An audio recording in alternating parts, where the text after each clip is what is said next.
Bonjour à tous, j'espère que vous allez excellemment bien. Aujourd'hui, on se retrouve pour faire la présentation de la deuxième étape du Tour d'Italie 2022 avec un contre-la-montre dans les rues de Budapest. On va revenir sur l'histoire, une histoire autour de cette étape comme d'habitude. On parlera bien entendu du profil de cette deuxième étape et puis la météo, la stratégie, les favoris, mes pronostics pour aujourd'hui du côté de Budapest. Deuxième étape, n'hésitez pas à vous abonner à la chaîne, à réagir dans les commentaires, mettre un pouce bleu, à partager la vidéo sur les réseaux sociaux. Dans les commentaires, n'hésitez pas à me dire vos favoris. Je mettrai également, je vais mettre un petit sondage du côté, voire deux sondages du côté de l'onglet communauté. N'hésitez pas à y faire un petit tour également. Je donnerai les résultats de ces deux sondages dans la vidéo de débrief de cette étape que j'enregistrerai à l'arrivée, donc vers 18h, je pense, 17h30, 18h, pour qu'elle soit en ligne du côté de 21h. N'hésitez pas à vous abonner à la chaîne. Quand vous abonnez à la chaîne, n'hésitez pas à mettre la petite cloche. Comme ça, vous êtes au courant des dernières vidéos qui sortent sur la chaîne. Et ça m'arrange aussi un petit peu au niveau de l'algorithme YouTube, parce que plus vous cliquez vite sur une vidéo, et bien plus elle va être mise en avant sur d'autres pages d'accueil YouTube. Donc ça marche un petit peu comme ça YouTube aussi. Les premières minutes comptent énormément sur la réussite ou non d'une vidéo. Et bien on commence tout de suite, étape numéro 2. Contre-la-montre assez court, 10 km seulement. L'objectif, bien entendu, pour les leaders, c'est de ne pas perdre de temps. C'est pas vraiment l'épreuve de vérité, parce que à la fin de ce contre-la-montre, les écarts ne seront pas irrémédiables, vraiment. Vu la distance qui restera encore à parcourir, et vu la distance de ce contre-la-montre, 10 km, si vous perdez déjà 1 minute 30, c'est énorme. Sur un contre-la-montre comme ça, et ça veut dire que vous aurez du mal à être dans le coup vraiment sur le reste de ce Giro, hein. Ça veut dire vraiment que votre Giro commence très très mal, et ça veut dire également que vous n'êtes pas en forme. Si vous perdez 1 minute 30 aujourd'hui, il y a quand même peu de chances, je le pense, que vous fassiez des 3 semaines vraiment de qualité, hein. Ça risque d'être un peu compliqué. Si on compare un contre-la-montre, alors qui était certes un peu plus court, le contre-la-montre de Turin l'année dernière, qui ouvrait le Giro d'Italie, si on regarde les écarts, le coureur qui avait fait le pire temps, c'était Luis León Sanchez, qui était tombé et qui avait fini à 1 minute 37. Il était tombé, il avait eu un problème technique, je ne sais plus.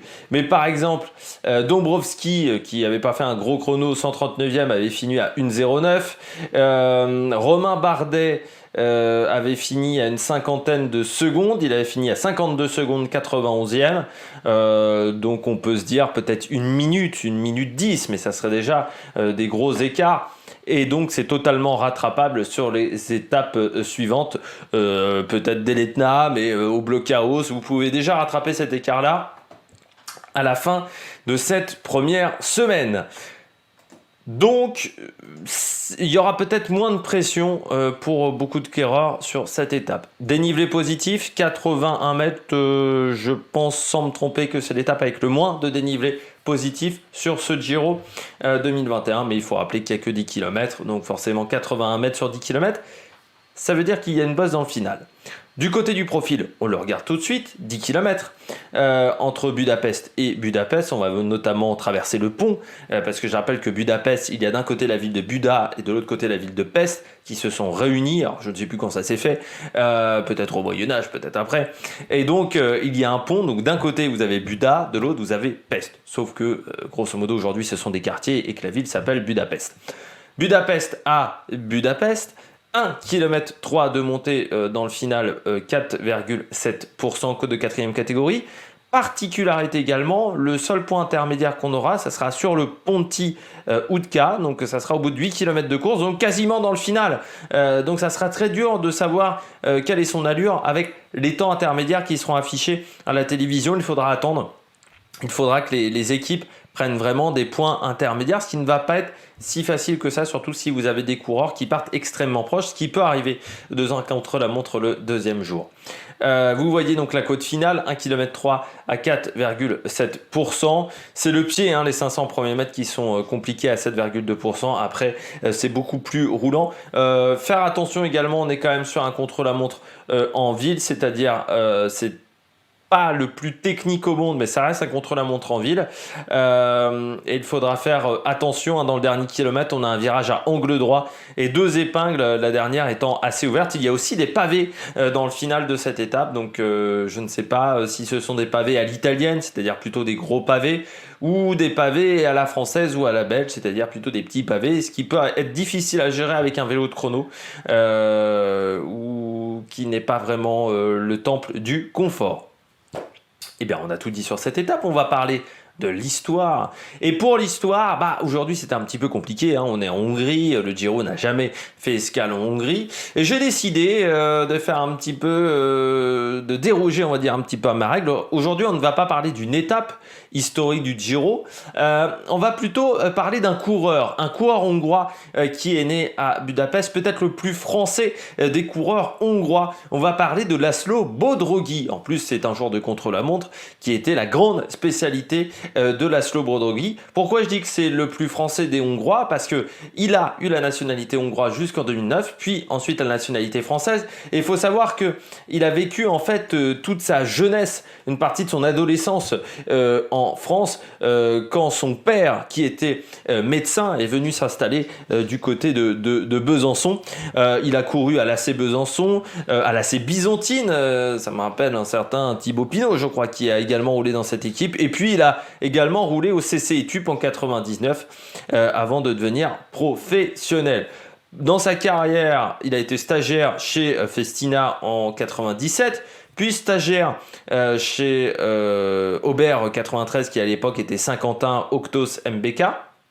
Je crois que c'était l'équipe Aubert, si je ne me trompe. Ah non, c'était l'équipe Haute-Cos.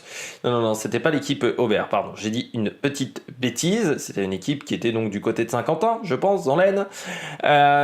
Et puis, il a été chez Mapei Quick-Step, ça c'était ses débuts, où il a eu déjà des bons résultats. Puis au Crédit, chez Quick-Step entre 2003 et 2004, qui était la suite de la Mapei, bien entendu. Crédit Agricole pendant 2005-2008, c'est là où nous, en France, on l'a le plus connu. Et puis, quand le Crédit Agricole s'est arrêté, il a fait 2 ans chez Katusha avant de rejoindre Type One, qui aujourd'hui est en fait l'équipe Novo Nordisk. Dans son palmarès, on a le Tour de Luxembourg en 2005 et puis on a également 13 titres de champion de Hongrie, 3 fois sur route en 96, 2000 et 2002 et 10 titres du contre-la-montre, 97, 98, 2000, 2001, 2002, 2003, 2004, 2006, 2007 et 2008. Je ne sais pas qui avait gagné en 2005, qui avait réussi à le battre en 2005. C'était Laszlo Garanzegi, mais peut-être qu'il n'était pas au départ cette année-là du côté du contre-la-montre. Non, c'était la course en ligne en plus, je me suis trompé. Donc, du côté du contre-la-montre, j'ai peut-être pas le résultat. Si, donc contre-la-montre. En 2005, c'est Saba Seskeres qui l'avait battu, mais je pense qu'il n'était pas au départ. Et c'était un coureur amateur qui a eu une petite carrière chez les professionnels, mais qui n'a pas réussi vraiment de grands résultats, à part du côté de la Hongrie. Du côté de Laszlo Bodrogi, eh bien, il a quand même des belles performances, notamment médaillé d'argent du championnat du monde espoir du contre-la-montre dans sa jeunesse et médaillé de bronze au championnat d'Europe, mais surtout sur le contre-la-montre, il a eu la médaille de bronze au championnat du monde en 2000. Ça, c'est quand même son importance. Et puis, il a été vice-champion du monde en 2007 derrière un certain Fabian Cancellara. C'était vraiment là où il était. C'était l'un des meilleurs du contre-la-montre à cette époque-là. Géré en Europe, on avait Cancellara, Bodrogi, Stef Clement, Bradley Wiggins sur les prologues, mais sur les contre-la-montre longs, c'était un petit peu plus compliqué. Il y avait également Bert Grapf, mais qui n'a jamais réussi à atteindre vraiment le niveau enfin voilà, il y avait toujours un écart. Alors malgré tout, cette année-là, il est vice-champion du monde, mais à 52 secondes de Fabian Cancellara qui avait fait une démonstration du côté de Stuttgart. Et du côté de la course en ligne, c'était, je crois, Bettini qui s'était imposé. C'était le 3e titre de Paolo Bettini. Et le 3e titre pour les Italiens. Il y aura encore un 4e d'affilée avec le coureur de la Lampre. Alexandro Balan qui sera champion du monde en 2008 à domicile du côté c'était Florence, c'était pas Florence, je ne sais plus où étaient les championnats du monde en 2008. Voilà, je crois qu'on a fait une grande partie de la carrière de Laszlo Bodrogi. On va passer donc maintenant à la météo. 22 à 24 degrés, comme la veille. Le temps sera nuageux, mais de la pluie est prévue en fin d'après-midi, et quand il n'a pas plu depuis longtemps, ça peut avoir des conséquences, surtout en zone urbaine, hein, ça peut avoir des grosses conséquences au niveau de l'adhérence, et c'est vrai que ça serait gênant que les meilleurs de la veille soient handicapés par cette pluie. 50% de risque de pluie du côté de Budapest, du vent qui sera de nord-est, 10 à 30 km/h en rafale, plutôt, je dirais plutôt de dos. Il y a une partie où il sera légèrement de face, notamment dans le dernier kilomètre, je dirais, et juste avant le point intermédiaire où il sera plutôt de face. Du côté de la stratégie, il faut faire attention, il faut partir vite, mais en garder pour ce dernier kilomètre et demi, pour cette dernière montée. Ça reste un effort très court, donc on sera à un très haut niveau, au niveau des pulsations cardiaques, on sera vraiment très haut au niveau du rythme cardiaque. Il ne faut pas exploser au début de la bosse, au niveau du pied, là où les pourcentages sont les plus difficiles, et vraiment il faut en garder un petit peu pour ce dernier kilomètre en faux plat montant. Sinon, il faut partir vite, finir vite, mais ça reste un effort pas très long. On devrait être sur un petit quart d'heure, vraiment du côté de ce contre-la-montre à 60 à l'heure, peut-être 12-13 minutes du côté de ce chrono en Hongrie. Du côté de mes pronostics, de mes petits favoris, j'ai mis Tom Dumoulin, qui me semble quand même très favori sur ce contre-la-montre. J'ai mis Affini. L'Italien est quand même toujours un très bon rouleur, il faut toujours s'en méfier, surtout sur des distances courtes. Il avait été très bon l'année dernière du côté de Turin. Joao Almeida, contre la montre forcément, Almeida est toujours très bon. Et puis en grosse cote, j'ai mis Ludvigsson, mais très clairement j'y crois pas des masses. C'était vraiment pour mettre un 4e coureur du côté des favoris aujourd'hui. J'espère que vous avez aimé cette vidéo. Donc les sondages, soit ils sont déjà en ligne, soit dans la journée avant le départ de l'étape bien entendu, soit ils sont déjà en ligne au moment où cette vidéo est mise en ligne. Et puis ce soir, le débrief de l'étape à 21h, on va essayer au maximum, avec le débrief de cette 2e étape du Tour d'Italie. J'espère que vous avez aimé cette vidéo, n'hésitez pas à vous abonner à la chaîne, à réagir dans les commentaires, mettre un pouce bleu, et nous on se retrouve pour de nouvelles aventures sur la Myriad Production. Ciao ciao.